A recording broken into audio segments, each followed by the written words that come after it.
are. Welcome to Anfield, home of frustrating football. Liverpool 1, Sunderland 1. A game lit up toward the end by Wirtz scoring an absolute wonder goal, which is the only thing really keeping us from being absolutely frothing at the mouth and grinding our teeth.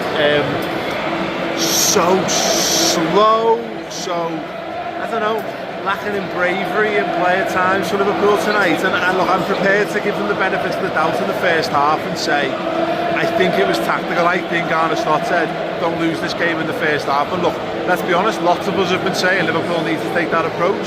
One thing I said in one of my post-match Substack articles the other week was we might have to go through this, like, be more resolute, take less risks, and it's whether we can stand that as a brand of football is going to be a really telling thing, because yes, if it gets results, no, if we don't start winning more football matches. Obviously this is a draw. Hey, it's a draw.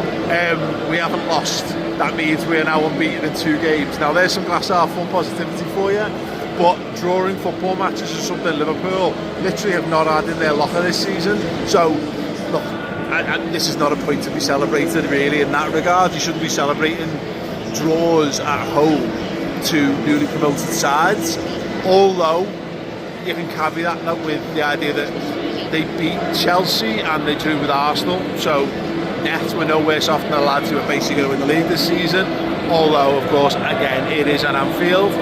They're the reasonable positives, and I thought Liverpool gave it a good go. I don't think they caved, I don't think their heads went, I don't think they downed tools, which was the chief criticisms about the Forest games and the PSV games. They showed there's plenty of fight in the team. But yeah, I just, you know, we stuck with largely the same team from the weekend, which is, well, getting fine, reasonably fine. Don't pass Isak the ball, we don't get Isak anywhere near it, and there was a huge gaping hole on our right hand side because Szoboszlai tucked in, I think, a bit too much and refused to try and stretch them, and again I think that was tactical. That looked like instruction. There was a time where Gomez had space to run down that flank and he didn't get used, and he tucked in, he was playing far deeper as well. And again I go back to, I can only surmise that they were told do not give anything away, don't give any space away in the first half, make it a 45-minute game of football, attacking the Kop. It's their first midweek game of football, competitive midweek game of football in the Premier League, in a busy period for Sunderland. Hopefully their legs will fall off, and they never, you know, obviously they score a goal, it should be closed down more.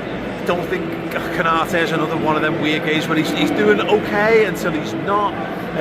Even Virgil had a little struggle, Robbie and Isidore, big physical presences. Yeah, and look, but it's like a 0.02 XG chance. So Slaughter mentioned it again, and he's not wrong to mention it. It's a 2 in 100 strike that goes in. We need to get on the toes. If these are going to continue to go in, then stop them from shooting. That's the only thing I've got left, because the odds are clearly not in our favour. But I was pleased with the reaction. I was pleased for Wirtz. She got to show his magic. We clearly put a lot of trust in him.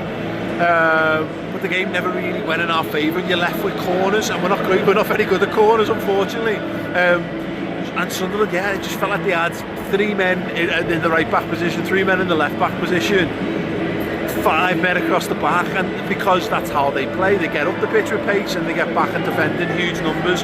And the challenge of this game was going to be to unpick them, and we just didn't quite. And Ekiti came right at the end, just swivels, could have made himself a hero, wasn't to be.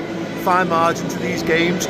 I feel genuinely more upbeat because we nearly threw it away, nearly had one of them games where everything is wrong, to get the last goal in the game and then threaten to get the win. At least made me feel some emotions, which I certainly wasn't feeling in the first half.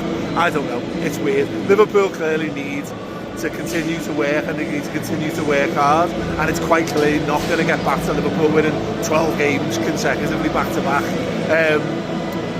But yeah, we were looking for definitive answers. You ain't going to get it in this game. We need to go and beat Leeds now, and we need to go and beat Inter Milan.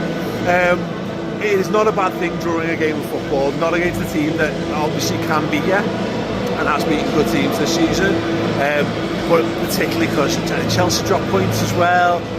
We're just going to have to stop looking at the league and stop setting expectations and just have an expectation of not losing any more games, and then see if they can turn some draws into wins. But just a sense of frustration again here, because I just don't feel like Liverpool grabbed the game by the scruff of the neck there anywhere near enough as they should do for a game at home, and that's frustrating ultimately, isn't it? So yeah, that's that.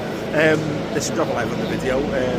If you want more from me, do check out Maych TV. If you want something non-football related, please do consider buying my book, The Eternal Flame.